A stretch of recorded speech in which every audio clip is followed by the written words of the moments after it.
Bienvenidos al Seminario del Lenguaje de la Música. Le llamamos a este seminario el lenguaje de la música porque queremos que entiendan que la música sí es un lenguaje. Cuenta con todos los elementos de un lenguaje. Tiene su gramática, sintaxis, tiene comunicación y tiene significado. Ahora, el significado es abstracto, no concreto, por eso es que algunos se confunden en este punto. Pero sí es un lenguaje. Y en estas sesiones les vamos a mostrar que la escritura enseña esto, que hay lenguaje en la música. Incluso es una de las ilustraciones que usa la Biblia. Y además de los musicólogos, en el campo de la psicología de la música, y particularmente los que estudian la sociología de la música, reconocen el hecho, y todos están de acuerdo, en que la música es un lenguaje. Y si podemos entender el lenguaje, podremos tener discernimiento en el campo de la música, porque nada puede conocerse de la verdad aparte del lenguaje. Esa es una aseveración de un gran filósofo, y él reconoce el hecho de que si no nos ponemos de acuerdo respecto a los términos de nuestro lenguaje, si no estamos de acuerdo sobre los significados de nuestras palabras, no habrá comunicación entre nosotros. Así que si no entendemos lo que se está diciendo en ese lenguaje, no habrá una comunicación correcta. Así que es importante que entendamos que la música es un lenguaje y debemos saber cuáles son los elementos de ese lenguaje si vamos a entender la música. Ahora, el seminario se divide en 6 sesiones. La primera sesión que veremos hoy se llama El Dios de la música. ¿La música fue una idea tardía de Dios? ¿O es algo que forma parte permanente de la economía divina? A la segunda sesión le llamamos El mensaje de la música. ¿Qué es lo que se está comunicando? ¿Puede la música comunicar ideas? ¿Puede la música comunicar algo? ¿Y podemos entender lo que la música está comunicando? La tercera sesión se llama el sonido de la música. Si la música comunica, ¿cómo sabemos qué sonidos comunican qué cosa? ¿Podemos entender? ¿Habrá principios que nos muestren cómo debe ordenarse nuestra música? Luego, el mensaje número 4 versará sobre lo que llamamos el evangelio de la música. ¿Se relaciona la teología con la música? Y tenemos ciertos tipos de música. ¿Habrá también ciertos tipos de teología que van con esa música? En el mensaje número 5 hablamos acerca de los efectos de la música. ¿Nos afecta la música? Y si nos afecta, ¿cómo nos afecta? ¿Y qué es lo que nos afecta? Y si entendemos eso, podemos entonces saber qué clase de música debemos tener por los efectos que produce. Y luego en la última sesión, hablaremos acerca del propósito de la música. ¿Para qué nos dio Dios la música? ¿Para qué la tenemos? ¿Cuál es el propósito básico, subyacente, y para qué nos dio Dios la música? Y así completaremos el seminario del lenguaje de la música, y espero que estén presentes en estas 6 sesiones para que aprovechen todo lo que estamos diciendo y tengan el contexto, porque no hay que tener las cosas fuera de contexto. Así es como sabemos también que la música es un lenguaje, tiene contexto. Y si tomas un sonido equivocado y lo pones en el lugar equivocado, lo tienes fuera de contexto. Y mucho de lo que se estudia en la escuela de música es cómo armar ese contexto y saber qué es lo que cabe en cada contexto. Así que espero que no se pierdan ninguna de las 6 sesiones para que tengan el panorama general de lo que Dios nos está diciendo acerca de la música. Queremos usar como lema para nuestro tiempo juntos la palabra de Dios. Y una de las primeras cosas que descubrimos viene de 1 Corintios, capítulo 14, versículo 7. Ahí el apóstol Pablo, y hablando de lenguaje, saben que los capítulos 12 al 14 de 1 Corintios tiene que ver con lenguaje, y Pablo está corrigiendo los abusos ahí en la iglesia de Corinto. Y lo que usa como ilustración en el capítulo 14 es la música. Porque llega al versículo 7 y dice, si la flauta o la cítara, y hablaremos después de lo que significan algunas de las palabras que se usan para esos instrumentos. Pero dice, si no dieren distinción de voces, ¿cómo vas a saber lo que se está comunicando? O sea que Pablo está diciendo, miren, se trata de un lenguaje. Y luego en el versículo 8 continúa y dice, si la trompeta diere sonido incierto, ¿cómo vas a saber lo que debes hacer? Si debes ir a pelear, si te están llamando a levantarte en la mañana, ¿cómo vas a saber si no conoces el lenguaje? Y como veremos más adelante, aún en este pasaje, donde muchas veces hemos pensado que se refiere a la letra, en la mayoría de los casos se está refiriendo a la música misma. Y dice, si diere un sonido incierto, o sea que si no conoces el lenguaje, ¿cómo vas a saber lo que debes hacer? Así que toda nuestra tesis está fundada en un principio bíblico que se aplica a todas las áreas de la vida. En este seminario solo vamos a aplicarlo al área de la música, pero esto se aplica a toda la vida. Nuestro lema para las 6 sesiones será Efesios 5:10. El versículo dice que tú y yo como creyentes debemos de estar comprobando lo que es agradable al Señor. Vamos a repetir el versículo juntos empezando por la cita. Vamos, Efesios 5:10. Comprobando lo que es agradable al Señor. Observen ahí la palabra comprobando. La palabra comprobando, en este caso, como en muchos otros en la Biblia, significa poner a prueba las cosas. Dios quiere que pongamos a prueba las cosas. Algunos dicen, pues cuando haces eso estás juzgando. No, juzgar es pronunciar sentencia sobre alguien o algo. Y aunque la Biblia nos pide en ciertos casos que hagamos eso, aquí no se está refiriendo a eso. Aquí se refiere a poner a prueba. Ponemos a prueba casi todo. Supongamos que voy al médico. Me dice que tengo un tumor cerebral y quiere hacerme una cirugía de cerebro. Estando ahí en el quirófano me mira y me dice, hay algo que debes saber antes de comenzar. Le pregunto, ¿qué cosa? Dice, nunca he estudiado medicina, pero amo mucho a la gente. Y le digo, ya me daba temor cuando creía que sabía lo que estaba haciendo. ¿Por qué? Quiero que sea probado, quiero que apruebe. Supongamos que te subes a un avión. Se dirige a la pista del aeropuerto para despegar y se oye la voz del piloto que anuncia, amigos, deben saber algo antes de volar el día de hoy. Te preguntas, ¿qué irá a decir? Y luego oyes que dice, nunca he tomado lecciones de vuelo, ni siquiera he volado antes. Dirás, déjenme bajar. ¿Por qué? Quieres que sea probado, quieres que sepa. ¿Supieron del piloto que llamó a la torre de control? Preguntó, ¿qué hora es? Le contestaron, ¿qué línea es? Dice el piloto, ¿qué importa qué línea es? Solo quiero saber la hora. El controlador le dice, si es American, son las 3 de la tarde. Si es mexicana, son las 15 horas. Si es la línea Patito, la manecilla corta está en el 3 y la larga está en el 12. Veo que algunos de ustedes han volado en esa línea. Tienen sus problemas, ¿no? Pero de nuevo, es que queremos que sean probados. Y esto es lo que dice Dios que tú y yo debemos hacer. Dios dice que nosotros como hijos de Él debemos comprobar lo que es agradable. ¿A quién? A ver, ¿a quién? Al Señor. No es lo que me guste a mí o lo que te guste a ti o a otro. ¿Han observado que todos son expertos en el campo de la música? ¿Se han fijado? No sabrán leer nota, no sabrán cantar, no conocen técnicas correctas, pero yo sé lo que me gusta. ¿Han oído eso, no? Díganme, ¿el hecho de que te guste lo hace bueno? Tienen miedo de contestar, ¿no? No, hay muchas cosas que me gustan, pero las rechazo porque sé que son malas. El asunto no es si me gustan o no. Otros dicen, pues a mí no me gusta. Déjenme hacerles otra pregunta. ¿El hecho de que no te guste lo hace malo? No. Y de nuevo, algunos dicen, pues es que tú te opones a la música rock porque no te gusta. Eso no tiene nada que ver. No me hubiera querido levantar esta mañana.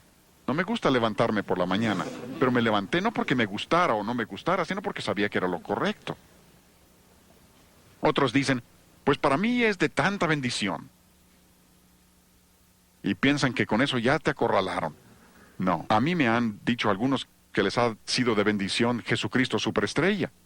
¿Eso significa que superestrella sea bueno? No, ahora yo dudo de su bendición. Pero me refiero a que aun cuando hayan recibido bendición, de alguna manera, accidentalmente a pesar de ello, eso no significa que la obra misma sea buena. Algunos dicen, bueno, es que tú eres viejo y yo soy joven. Es que a ti te gusta la música de viejos porque estás tan viejo. Y no soy tan viejo como aparento, se le he pasado enfermo. Soy maduro para mi edad.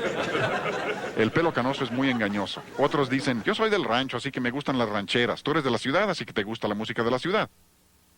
No, el asunto no es si es música ranchera de la ciudad o de ancianos o de jóvenes. El asunto es, ¿esa música es agradable al Señor? Y me preguntarás, ¿será posible saberlo? Claro que sí. Alguien ha contado más de 500 referencias específicas a la música en la Biblia. Supongo que la cifra depende de cómo cuentes. Para algunos, si un versículo menciona 5 instrumentos diferentes, lo cuentan como 5 referencias diferentes. Por eso, la amplia variación en el número de versículos. Pero yo estimaría Y he visto varias cifras que considero muy confiables que dicen que hay por lo menos 500 menciones específicas de música en la Biblia. Eso significa que si queremos saber qué clase de música debemos tener, podemos saberlo. El problema es que la mayoría nunca se han molestado en averiguar lo que Dios dice. No solo en cuanto a la música, sino en otras áreas. En el programa de maestría que enseño en la Universidad Cristiana de Pensacola, yo exijo que todo estudiante, antes de terminar su maestría en música sagrada, debe leer toda la Biblia y anotar cada referencia a la música en la Biblia. Y esa es nuestra autoridad. Si tu predicador predicara algo y tú le preguntaras, ¿dónde dice la Biblia eso? Y te contestara, pues yo nunca he estudiado la Biblia, dirás, oye, espera, hay que investigarlo. Incluso por medio de la música majestuosa hemos publicado una concordancia bíblica de la música que enumera toda referencia a la música en la Biblia, de modo que uno puede tomar eso y revisar en toda la Biblia todas las referencias a la música en la Escritura. Porque si existen 500 referencias, esas son más que las referencias al infierno, más que al cielo, más que a la gracia. Si es así de importante para Dios, nos conviene a ti y a mí descubrir lo que Dios dice, ¿no? Pero como la gente no ha tomado el tiempo para hacer eso, se han desviado por toda clase de filosofías. Como no han comprobado lo que es agradable al Señor, han aceptado toda clase de cosas diferentes. Seguro que han oído a quienes dicen, la música es amoral. A veces también usan el término no moral. A veces dicen que es neutral. Todos esos términos significan básicamente lo mismo. Amoral, no moral o neutral, como lo expresen. Cuando la gente dice eso, y toda revista cristiana en los últimos años han publicado por lo menos un artículo, algunos varios artículos, diciendo que la música es amoral. Y cuando dicen eso hay varias cosas implícitas. Número uno, están diciendo que no existe la música buena y la música mala. Eso quieren decir que no hay principios. Cualquiera que ha estudiado música sabe que eso no es cierto. Yo asistí a la escuela de música Eastman, hice todos mis estudios de posgrado en la escuela de música Eastman. Yo no tuve un solo maestro en la escuela de música Eastman, y eran hombres inconversos, hasta donde yo sé, les testifiqué a varios y ninguno aceptó al Señor. Pero no tuve un solo maestro que creyera que la música era amoral. Esta es una idea totalmente nueva. Ninguna generación, si te remontas a la historia, ninguna generación jamás ha creído que la música fuera amoral hasta la nuestra. Y creo que la razón básica es MCC. Hablaremos mucho de MCC durante el seminario. Música cristiana contemporánea. Y como esta gente quiere usar toda clase de diferentes estilos y dicen que lo único que importa es la letra, lo que están diciendo es que la música es amoral, es neutral, no moral. Incluso tuve maestros en la escuela de música Eastman. Wayne Barlow era uno de mis maestros de composición, y ese hombre hasta escribió libros para aclarar esto. Howard Henson, quien era director de la escuela de música Eastman durante casi 50 años, un músico singular de renombre internacional, compuso óperas, sinfonías y en uno de sus mejores libros dijo, la música puede ser filosófica u orgiástica, o sea que te puede elevar intelectualmente, filosóficamente, o puede ser sensual. Incluso usa el término orgiástica. Dijo, tiene fuerza para mal, lo mismo que para el bien. Él entendía que la música puede ser buena o mala según se componga y según se ejecute, y esto es lo que todos han creído a través de los siglos. Solo nuestra generación no lo acepta. Y esto nos conduce a un enigma, un rompecabezas. Pero la historia lo corrobora. Conforme el hombre se vuelve más intelectual, más culto en la sociedad, más desarrollado industrialmente, ¿qué ha sucedido con su moralidad? Siempre se deteriora. Pueden verlo en Roma. Roma no cayó por ser una cultura tan maravillosa, cayó porque perdieron el rumbo moralmente. Grecia lo mismo, Egipto lo mismo, Estados Unidos, nuestro país. En la medida que hemos desarrollado increíblemente las comunicaciones, computadoras, toda clase de tecnología, ¿qué ha sucedido con nuestra moralidad? Tenemos computadoras que nos permiten llevar una Biblia en el bolsillo. Pero al mismo tiempo, nuestra moralidad se ha deteriorado. Tenemos problemas terribles con toda clase de inmoralidad, enfermedades venéreas y todo lo que lo acompaña. ¿No es increíble? Pueden ver cómo sucede esto. Y resulta que la razón de ello es que creen que puedes educar a una persona para hacerla más moral. No funciona de esta manera. No se hace moral a las personas mediante educación. Otra cosa que dicen, no solo dicen que la música no es ni buena ni mala, cuando dicen que la música es amoral. Otra cosa que están diciendo estos que creen que el razonamiento amoral y el pensamiento amoral, y hay muchos, ese es el pensamiento de nuestra época, y lo que están diciendo es que a Dios no le interesa qué clase de música usamos. A Dios no le importa. Para Él es lo mismo. Si quieres usar rock pesado, está bien, mientras la letra sea buena. Si quieres usar rock punk o rock thrash, le llaman punk thrash, metal pesado, aunque le llamen metal celestial, es lo mismo. Si quieres usar eso, por Dios no hay problema, le da igual. Y nada podía estar más lejos de la verdad. He consultado varios diccionarios seculares. Estos no son diccionarios bíblicos, son diccionarios seculares para ver cómo definen el término amoral. Un diccionario dice que amoral significa sin sentido de responsabilidad moral. Y creo que es muy acertado. Tengo varias objeciones contra la enseñanza de educación sexual en nuestras escuelas públicas. Tengo varias objeciones. Pero una de las objeciones más grandes es que lo están enseñando como un asunto amoral. Tú y yo sabemos que moralidad sí está estrechamente relacionada con la sexualidad. No se pueden separar las dos cosas. Tengo varias objeciones contra el movimiento pro-aborto, pro-elección, según le llaman. Creo que le deben llamar pro-homicidio. Tengo varias objeciones, pero una de las objeciones más grandes es que lo están presentando como un asunto amoral. O sea que puedes matar a una persona que aún no ha nacido y decir que no tiene nada que ver con principios morales. Pero esta es la filosofía de nuestra época, ha penetrado a todas las áreas de nuestra vida. La educación sexual, medicina, aborto. Una de las cosas que son interesantes para mí al descubrir esto es que muchos médicos en la actualidad no toman el juramento hipocrático que tomaban todos los médicos hasta hace pocos años. ¿Y por qué? Porque una de las cosas que promete el juramento hipocrático, entre otras cosas, es que particularmente no asistiré a una mujer para la obtención de un aborto. Eso es parte del juramento que hacían los médicos. Con razón, muchos de ellos no la quieren tomar. Y la razón por la que han adoptado esa postura es que, según dicen, es amoral. No es algo que sea afectado por ningún principio moral. ¿Hasta dónde puede llegar la necedad? Ahí es donde los diccionarios son perfectamente acertados. Otro diccionario dice, amoral significa incapaz de distinguir entre lo bueno y lo malo. Y eso también es muy acertado, porque estas personas que hablan de razonamiento amoral y pensamiento amoral, por ejemplo en el campo de la música, los que creen que la música es amoral, y que puedes tener rock o rock pesado o metal pesado, lo que sea, y llamarle cristiano, pronto pierden su sentido de lo bueno y lo malo también. Pronto pierden el sentido, como les mostraré en la sesión 4 cuando hablemos acerca de los evangelios de la música, y que la mejor táctica de Satanás para introducir su evangelio falso a las iglesias es por medio de la música. Y la razón es que cuando han aceptado una música incorrecta, luego pierden el sentido de lo bueno y lo malo, y no pueden distinguir la verdad del error. Ese es un ejemplo perfecto de eso. Y Dios comenta respecto a esto. En Isaías capítulo 5, versículo 20, la palabra de Dios dice, ¡ay de ellos! Dios pronuncia una maldición sobre esa clase de razonamiento. Y Dios incluso condena a las personas que piensan de esa manera. ¡Ay de aquellos que a lo malo llaman bueno y a lo bueno malo!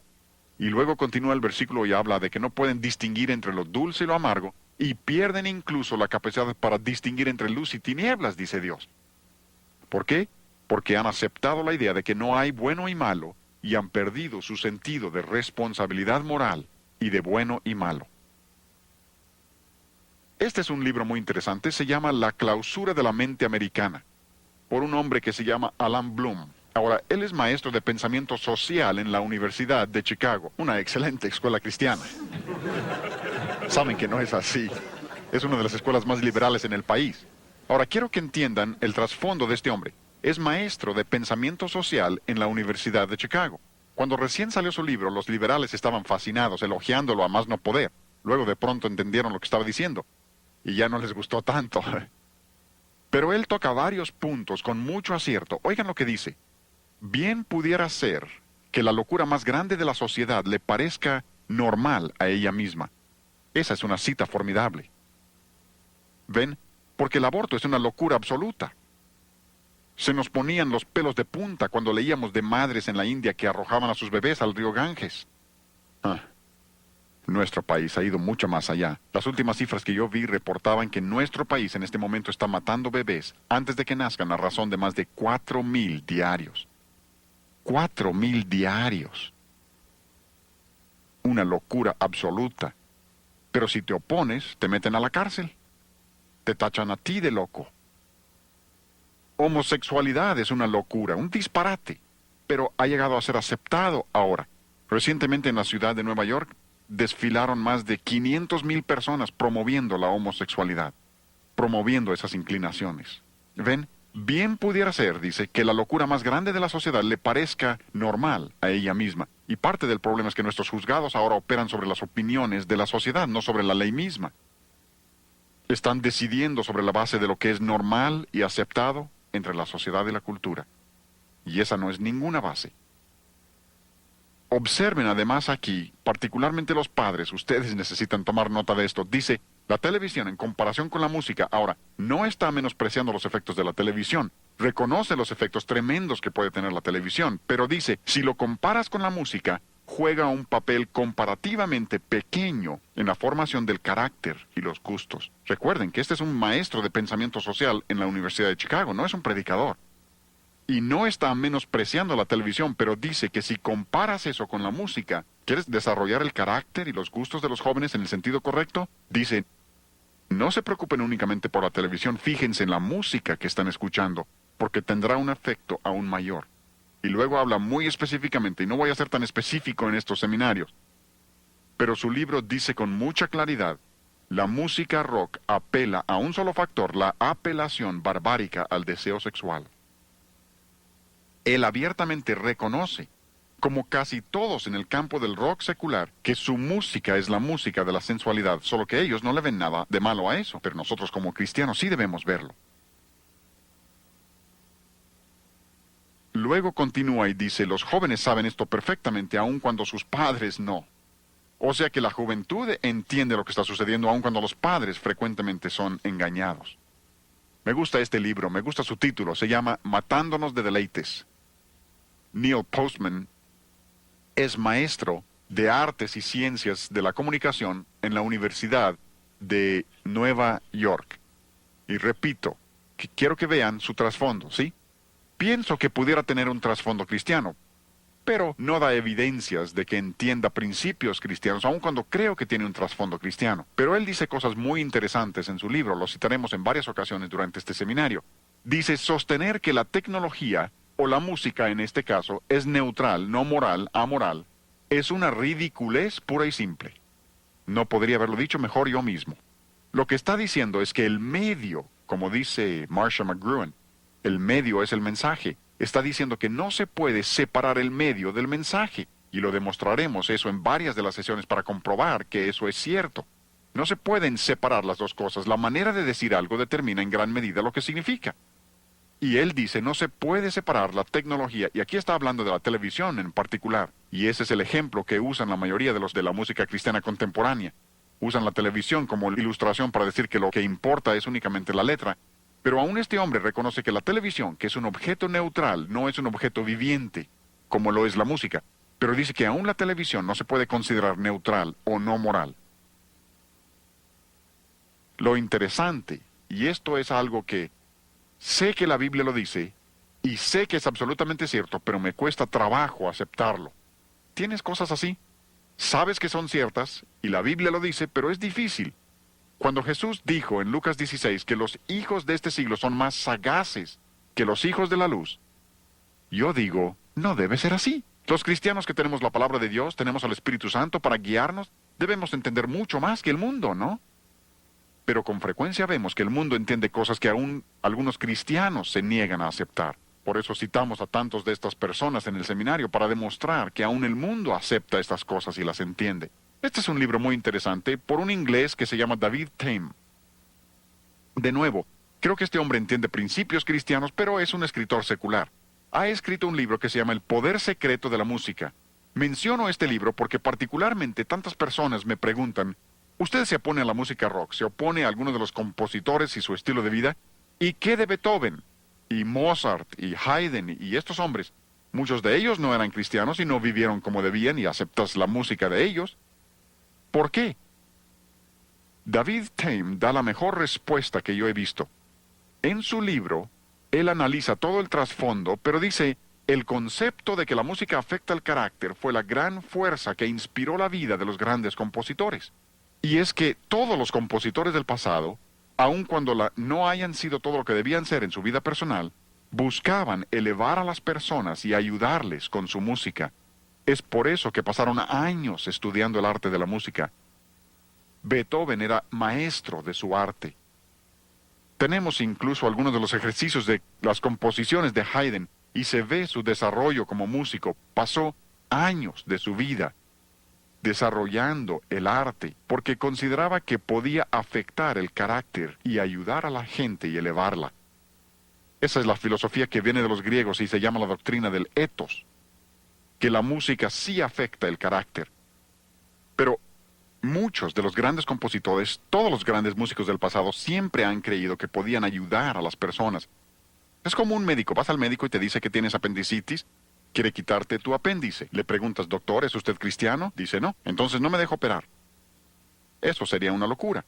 Ahora, yo prefiero al médico cristiano si es posible, pero no siempre es posible encontrar uno. Pero si es fiel al juramento hipocrático, hará lo mejor que puede hacer por mí. Y de todas maneras, solo Dios puede sanarme. Confiaré en él en el campo de la medicina. Posiblemente sea mal hablado, fumador, toda clase de cosas, y no confío en él en esas áreas, pero sí confío en el área de la medicina. Pueden confiar en Beethoven, Haydn, Mozart, en el campo de la música, porque son expertos e intentan elevar a las personas. A veces incluso le llaman una experiencia espiritual. No entienden lo que es una verdadera experiencia espiritual. Cuando yo tocaba con orquestas sinfónicas hace años, tocábamos, por ejemplo, la 9ª Sinfonía de Beethoven, y algunos de los músicos decían, ¡qué maravillosa experiencia espiritual! Yo siempre diría, no, era elevador, pero no espiritual, porque la espiritualidad únicamente viene por Jesucristo y su palabra, no viene por medio de la música. Pero todos los compositores del pasado han reconocido el enorme poder de la música. Continúa y cita a Aristóteles. Si uno escucha música mala, tiende a ser una persona mala. Si escucha música buena, tiende a ser una persona buena. ¿Ven? A través de los siglos los hombres han pensado así. Aristóteles creía esto, Pitágoras lo creía. Podríamos enumerar un sinfín de hombres del pasado que entienden que la música sí afecta el carácter. De nuevo, lo que estamos diciendo, y queremos repetirlo juntos, es Efesios 5:10, comprobando lo que es agradable al Señor. Ahora, si vamos a hacer eso, tenemos que ir a la Escritura. Así que vamos a 3 versículos que quiero que escriban, porque quiero que recuerden estos. Estos son de enorme importancia. Esto será fundamental para todo lo demás que digamos en el seminario. Y si entienden lo que estamos diciendo aquí, habrán adelantado mucho en el desarrollo del discernimiento en el área de la música. Quiero darles 3 versículos que nos enseñan 3 cosas acerca de Dios, y los 3 versículos dicen básicamente lo mismo. Y como dijimos antes, siempre que Dios repite algo es con un propósito. A ti y a mí se nos acaban las palabras. Cuando alguien te pregunta, qué gusto verte, ¿cómo estás? Realmente no quieres que te cuente. Si te empieza a contar del dedo que le duele y de sus caries, realmente no querías saber eso, solo es una manera de saludar. Pero Dios no hace eso. Cuando Dios repite algo es con un propósito. Y Dios repite esto 3 veces. La primera vez está en Éxodo, en el primer canto que la Biblia contiene, Éxodo 15:2. Esto está en los libros históricos. Si pasamos a los libros poéticos, en el Salmo 118:14 encontraremos la misma verdad. El segundo grupo importante del Antiguo Testamento, la misma verdad. Si pasamos a los libros proféticos, el tercer grupo importante, en Isaías 12:2, encontraremos la misma verdad. Y para mí es interesante, además, que Dios enseñe esto en las 3 secciones importantes del Antiguo Testamento. Y uno de los lugares es el más interesante que les mostraré en un momento. Pero los 3 versículos dicen lo siguiente, de una manera u otra. Jehová, se refiere al Señor, Yahvé, Jehová es mi fortaleza y mi cántico, y ha sido mi salvación. Estos versículos nos enseñan 3 cosas acerca de Dios. Primero, estos versículos dicen que Dios, el Señor, es nuestra fortaleza. Él no solo nos da fortaleza como cristianos, Dios es nuestra fortaleza. ¿Entienden eso? Jesús lo dijo de esta manera. En Juan capítulo 15 dice, yo soy la vid, vosotros sois los pámpanos. Si los pámpanos no permanecen en la vid, ¿qué sucede? Se seca, muere. ¿Por qué? Porque la vid es la fortaleza de los pámpanos. Por eso dijo, sin mí nada podéis hacer. Tenemos que permanecer en Cristo. Jesús dijo, tienen que permanecer en mí. Mis palabras deben permanecer en ustedes. Es que la vid no solo provee fuerza para el pámpano, la vid literalmente es la fuerza del pámpano. ¿Me entienden? Dios es nuestra fortaleza, ¿sí? Voy a pasar a lo tercero, regresaré a lo segundo en un momento. También dice, Él es nuestra salvación. Y creo que aquí cambia un poco la sintaxis. Porque de una manera muy singular, por medio de la encarnación, Jesucristo ha llegado a ser salvación para nosotros. La salvación no está en una iglesia, la salvación no está en un credo, la salvación no está en una religión. La salvación está en una persona. Si no tienes a la persona, no tienes salvación. Y la persona es Jesucristo. ¿Sí? ¿Me están entendiendo? Dios es nuestra fortaleza, Dios es nuestra salvación. Pero observen lo que dice entre esos dos, sin perder un solo paso. Dice, Jehová es mi fortaleza y mi cántico. Dios también es nuestro cántico. Yo sé que alguno dice, pues probablemente ese es un cántico de alabanza a Dios o un cántico que se refiere a Dios. No. La palabra que ahí se traduce cántico, como muchos términos que les mostraremos en este seminario, no se refiere a alabar a Dios con palabras, se refiere a la música misma. El término hebreo es simrat, que literalmente significa música instrumental, a eso se refiere. Dios es mi instrumento, y la palabra literalmente significa pulsar las cuerdas de un instrumento. Incluso ahí les doy la referencia de Strong. El número que pueden consultar de Strong es 2176. Y a propósito, esta palabra únicamente se usa en estas tres citas. No está en ninguna otra parte del Antiguo Testamento. Y creo que cuando Dios limita de esa manera el uso de la palabra, intenta darle un significado especial. Porque esa palabra viene de la palabra samar, que literalmente significa hacer sonar las cuerdas del instrumento, no con púa, sino con los dedos mismos. Amigos, lo que nos dice esto es que Dios es nuestra música. Así como Dios es nuestra fortaleza, así como Dios es nuestra salvación, Dios mismo también es nuestra música. La música es parte de la naturaleza de Dios. Dios mismo es musical. Me preguntarás, ¿realmente crees que Dios es musical? Claro que sí. Incluso la música es lo único que yo sepa. Si tú sabes de otras, me gustaría saberlo. Es lo único que yo sepa que estaba en el cielo antes de que Dios creara el mundo, que tenemos aquí en la tierra con nosotros y que tendremos en el cielo en el futuro. ¿Saben de alguna otra cosa? Yo no. A mí me gusta predicar. Predico a la menor provocación y hasta provoco. Pero allá no necesitaremos predicación, pero sí cantaremos. Tendremos música, música instrumental. Apocalipsis habla de música instrumental. ¿Saben por qué? Porque Dios es musical. Es parte de la naturaleza de Dios. Y algunos dicen, incluso he leído algunos libros cristianos que dicen, Dios hizo la música para el hombre. No, Dios no hizo la música para el hombre. Había música en el cielo antes de que Dios creara al hombre. Incluso leí un libro cristiano, ¿se imaginan? Dice, el hombre aprendió a producir música imitando a los animales. Este ha aceptado la evolución y ni cuenta se ha dado. El hombre produce música porque Dios es musical, y cuando Dios nos hizo a su imagen, nos hizo a nosotros musicales también. ¡Qué emocionante!, ¿no? La música es parte de la naturaleza de Dios. Eso significa, y óiganme muy bien, esto es importante, y no les estoy enseñando verdades nuevas, ¿sí? Si es verdad nueva, es herejía. Lo que les estoy enseñando es algo que yo considero ha sido descuidado en el entendimiento de las personas. Pienso que hace siglos la gente entendía esta verdad. Y en nuestra generación, cuando tenemos más proliferación de la música, tenemos menos entendimiento de ella. Yo recuerdo, y esto como adulto, haber manejado mi auto pensando, ¿no sería maravilloso poder tener un tocadiscos en el auto? Y pensé, nunca se podrá porque no hay manera de hacer que la aguja permanezca en el disco. Ahora hay tocacintos, compact disc, puedes estar escuchando una sinfonía grabada hace años en algún lugar de Europa. ¿Cómo le hubiera gustado eso a Bach? Pero al mismo tiempo que tenemos esa proliferación de música, tenemos menos entendimiento del significado de la música y su mensaje. Pero Dios es musical y eso significa que la música ha existido desde que Dios existe. ¿Oyeron eso? La música ha existido cuando cantamos juntos, cuando alabamos a Dios en nuestras iglesias. Estamos haciendo algo que Dios ha tenido desde la eternidad. Y nosotros lo haremos por la eternidad. Aquí solo estamos practicando un poco. Si eso no te emociona, tienes descompuesto el emocionador. es que la música es parte de la naturaleza de Dios. Ahora lo que sigue se va a poner un poco técnico, pero quiero que vean que sí existen pruebas de lo que estoy diciendo. Por ejemplo, en Sofonías 3:17 dice, Jehová está en medio de ti, poderoso, Él salvará, se gozará sobre ti con alegría, callará de amor, y ¿saben qué más dice? Se regocijará Dios sobre ti, su Hijo, con cánticos. Dios dice que cuando tú y yo hacemos lo correcto, ¿qué hace Dios? Canta. Así dice. Dios canta. Incluso, eso es fascinante si lo estudian a través de toda la Escritura, que Dios no solo canta, sino que toca la trompeta. Zacarías 9:14. Y Jehová el Señor tocará trompeta. El Señor toca. Así dice. No discutan conmigo, discutan con Dios. Dice, y Jehová el Señor tocará trompeta. Así dice la Escritura. Dios toca la trompeta. Y esto es fascinante para mí.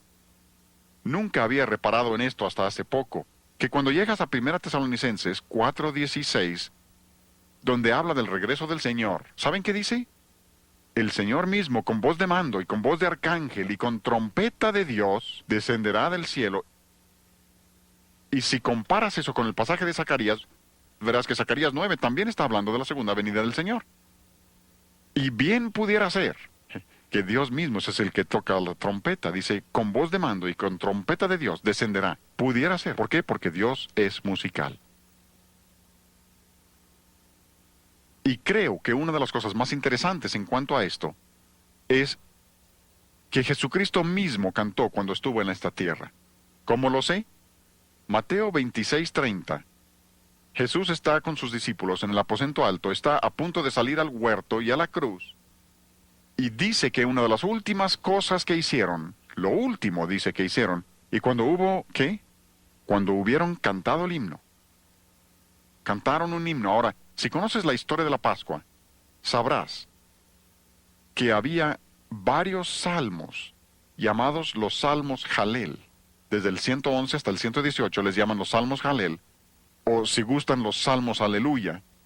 El 111 y 112 realmente son introducción a la sección. 113 al 118 se llaman los salmos Jalel egipcios, porque eran los que se cantaban en la Pascua. El salmo 113 y 114 se cantaban antes de cenar. Los salmos 115 al 118 se cantaban después de la cena de la Pascua. ¿Me entienden? Y bien pudiera ser que lo último que Jesús cantó con sus discípulos fuera el Salmo 118. ¿Recuerdan lo que dice el Salmo 118? El versículo 14. Mi fortaleza y mi cántico es Jehová, y Él me ha sido por salvación. ¿Pueden imaginar a Jesús cantando con sus discípulos en esa cena y diciéndoles, Jehová es mi fortaleza, voy a la cruz, pero Jehová es mi fortaleza, y Él es mi cántico, y ahora va a ser mi salvación? Y luego ir a la cruz para hacer salvación para ti. Y lo cantó con sus discípulos. Dios canta, Dios es musical, eso es parte de la economía de Dios. Y ahora viene la parte técnica. Llegamos a la serie de sobretonos. Ahora, la serie de sobretonos es muy interesante. Y voy a pasar acá al piano para mostrarles esto. Me llevo esto. Y aquí en el piano les mostraré esto, porque tienen en la serie de sobretonos, y esto ha sido reconocido desde hace muchos años, tienen varias notas. Lo que estoy tocando en este momento se llama do bajo. No es el do más bajo del piano, pero se llama do bajo. Al sonar esa nota, hay otras notas que están sonando junto con ella. Por ejemplo, al tocar ese do bajo, hay una nota que está exactamente a una octava por arriba de la primera. Una octava es donde las notas están en una relación de 8 notas. 1, 2, 3, 4, 5, 6, 7, 8. 1, 8. Esa es una octava. Así que esas dos notas están a una octava de distancia. Por eso dos notas a una octava de una de la otra, sean graves o agudas, donde estén, si están a una octava, la relación de sus frecuencias siempre es de 2 a 1. Ampliaré eso en un momento. Siempre es de 2 a 1. ¿Por qué? Porque el número 2 de la serie, número 1 es el fundamental, número 2 siempre es una octava. Pero si seguimos ascendiendo a través de la serie, le llaman parciales o armónicas, seguimos ascendiendo, número 3 es una quinta arriba de la segunda nota. 1, 2, 3, 4, 5, 1, 5. Por eso dos notas a una quinta de distancia, la relación de sus frecuencias siempre es de 3 a 2, porque esa es la tercera nota de la serie. Si seguimos ascendiendo a través de la serie hasta el número 6, 4, 5, 6, llegamos a un acorde mayor. Por eso tanta de nuestra música se desarrolla sobre mayores. Nada tiene de malo el menor, pero así se presentan las notas en la serie armónica. Y en un momento les explicaremos más de esto para mostrarles cómo todo retorna a esta serie armónica. Pero lo que quiero mostrarles ahora es que todas esas notas, desde 2 hasta 6, y observen que lo que les he anotado las frecuencias, el do bajo tiene 66 vibraciones, el siguiente 132, exactamente el doble. El cuarto, que está exactamente a una octava arriba del 2, tiene 264. Y si observan, todos esos números son múltiplos de 11. Y hay exactamente 66 vibraciones entre el primero y el siguiente. Pueden seguir eso hasta arriba. Hay una razón para eso. Tiene su diseño. No es casualidad. Sí, hay razones absolutas para lo que Dios hace. Y lo que les estoy mostrando no es algo que el hombre haya inventado.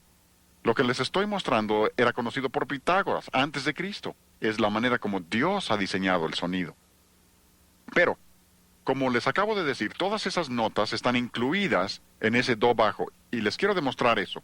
Si oprimo la tecla del do bajo, voy a oprimir también el número 2, porque este piano no está bien afinado. Oprimo el segundo, pero no los he hecho sonar. Lo único que he hecho es quitar la sordina de la cuerda para que la nota ahora pueda vibrar libremente. Luego paso al centro del piano, número 4 es el do central, y voy a tocar esa triada, 4, 5 y 6, y luego los voy a soltar, y deben oír las 3 notas en una sola cuerda. Oigan. ¿Lo oyen? Ahí que se oye muy claro.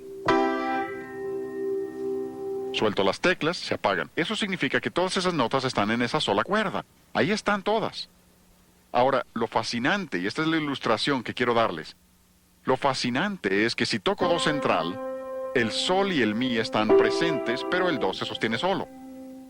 Si toco mi, la nota central, las dos notas extremas, sol y do, están presentes, pero el mi se sostiene solo. Si toco sol, la nota superior, el do y el mi están presentes, pero el sol se sostiene solo. Tengo literalmente 3 en 1. Es la mejor ilustración de la Trinidad, de la deidad, que yo conozco. Como maestro de la Biblia siempre he tenido que decir que no hay una ilustración perfecta de la Trinidad. Les acabo de mostrar una ilustración fabulosa y la analogía se sostiene. ¿Saben por qué? Porque Dios es musical y aún en la forma en que Dios ha hecho el sonido musical, nos ha dado una ilustración de sí mismo. Como dice Romanos capítulo 1, conocemos su eterno poder y deidad por medio de las cosas hechas. Y la música ilustra perfectamente la Trinidad de la deidad. Porque Dios es musical y nos ha dado esto para comunicarnos cuánto le interesa a Él la música. Este es un músico bien conocido. Falleció recientemente Leonard Bernstein. Fue conductor de la Orquesta Filarmónica de Nueva York. Un genio. No fue todo lo que debía ser en su vida personal, pero era un genio musical y un verdadero erudito. Este hombre dio algunas conferencias en Harvard hace varios años, las conferencias Norton. Un estudio fascinante, un estudio iluminador sobre la música. Y en ellas este hombre dijo que toda música tiene un origen común. ¿Saben cuál es ese origen común? La serie de sobretonos. Así lo dijo. Y se refiere a toda clase de música. Se refiere a la música oriental, música africana, de donde sea. Swahili, todo tiene un origen común. Ahora, este hombre era judío, no tenía ni una pizca de cristiano, pero reconoce que hay un origen común y dice que ese origen común es la serie armónica.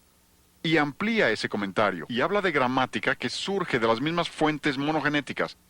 Observen esa palabra monogenética. Cuando habla de monogénesis se refiere a que todo procede de una sola fuente. Él no reconoce la fuente, pero reconoce que debe haber habido una sola fuente de la que procede toda música, y observen cómo le llama. Dice que sus variadas lenguas surgieron de un origen común.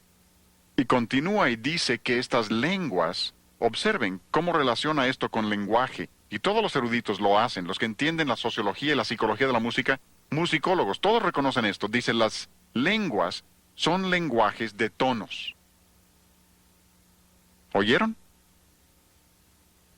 Por eso le llamamos al seminario el lenguaje de la música. Estas lenguas son lenguajes de tonos surgidos de una estructura universal de tonos. Todos proceden de la misma fuente, por eso llamamos a la música el idioma universal. La música es un idioma universal porque procede de una misma fuente. Y este hombre reconoce ese hecho y continúa y desarrolla esta idea diciendo que todo se puede identificar con la escala pentatónica.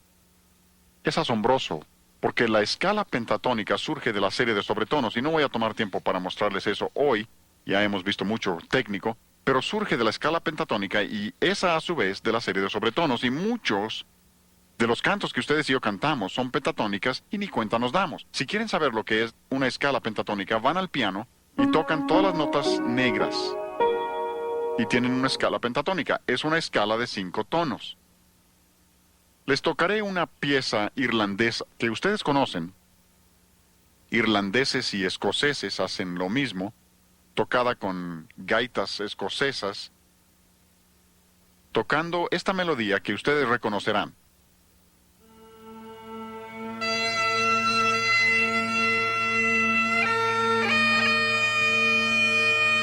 ¿Ya lo reconocieron?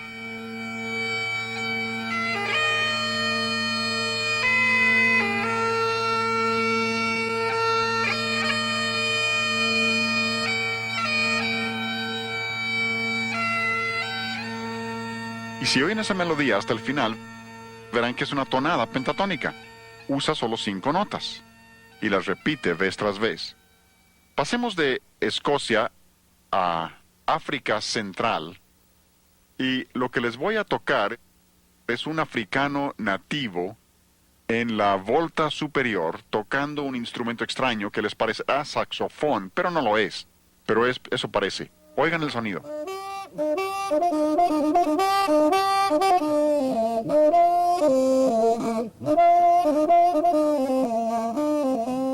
De nuevo, observan, tienen la escala pentatónica, incluso son las mismas notas del primer ejemplo, las mismísimas notas.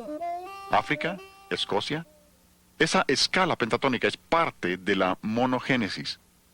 Tenemos varios himnos que cantamos. Si cantan, cuán firme cimiento se ha dado a la fe. Esa es una melodía pentatónica. O, oh corazones te ofrecemos Dios. Y así sucesivamente. ¿Cuántos cantos que conocemos? Lo mismo que en cualquier país. Descubrirán que muchas de las melodías originales, los nativos de ese país, proceden directamente de la escala pentatónica. ¿Por qué? Porque hay una sola fuente. Ahora, el señor Bernstein dice que su desarrollo se llevó 10 millones de años. Es asombroso. Eruditos que son y pierden el camino cuando aceptan la evolución. Nosotros sabemos que es porque Dios es la fuente, y Dios es musical, y cuando nos hizo a su imagen, nos hizo musicales, y puso ese lenguaje musical en todas las personas. Este es un libro muy interesante, por una mujer que se llama Connie Fortunato. La señora Fortunato es experta en el campo de la música infantil y la manera en que la música afecta a los niños.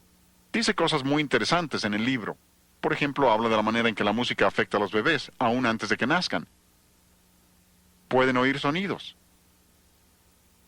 aún antes de nacer. Por eso nos dicen que un bebé reconoce su propio idioma para cuando tiene 3 días de nacido. Ya conoce su propio idioma porque lo ha estado escuchando desde siempre. ¿Y se imaginan luego abortar un ser humano con ese conocimiento? Nos dicen que un bebé puede aprender a reconocer una sinfonía de Mozart y entenderlo para cuando tenga 6 meses de edad. Y dicen que escuchar una sinfonía de Mozart por su orden complejo, si vieras algunas de mis obras para orquesta, siempre digo que la mejor herramienta es el borrador. Borro más de lo que escribo. Pero Mozart no. Mozart era tan genial que lo componía todo en su mente y luego notaba lo que tenía concebido. No hay borraduras en su obra. Y dicen que esa organización compleja ayuda al niño a organizar sus pensamientos.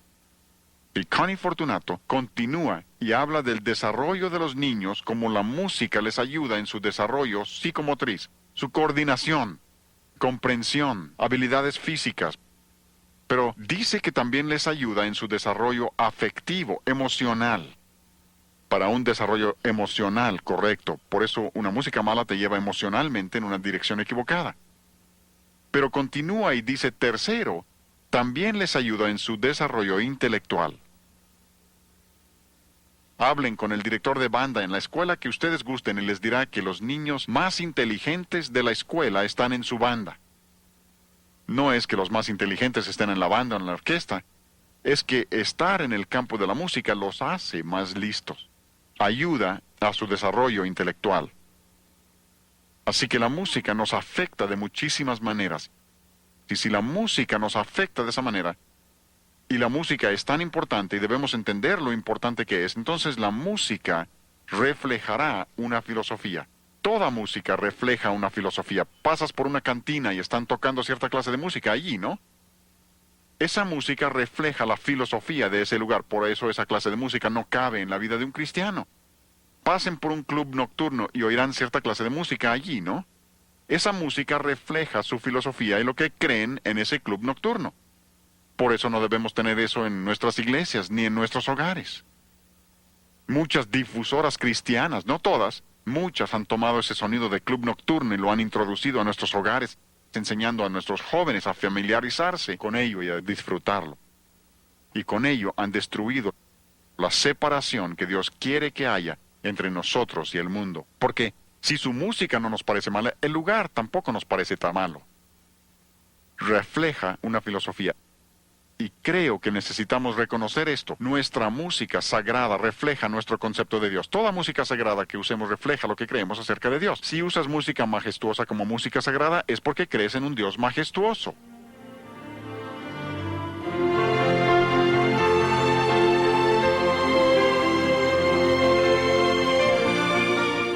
Ahí tenemos una orquesta de cuerdas tocando Santo, Santo, Santo.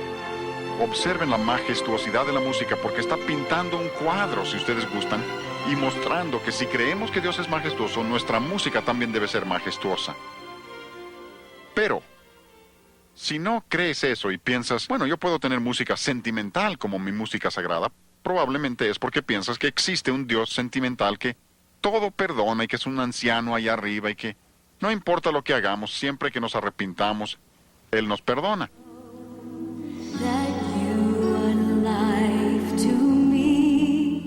Oyen el son de club nocturno, mundano, velado, sensual, que usaría un cantante de club nocturno, y se supone que esa es música sagrada, es puro sentimentalismo, o peor, sentimental. Pero, podemos ir más allá. Si tienes música pop como tu música sagrada, es porque crees en un Dios pop.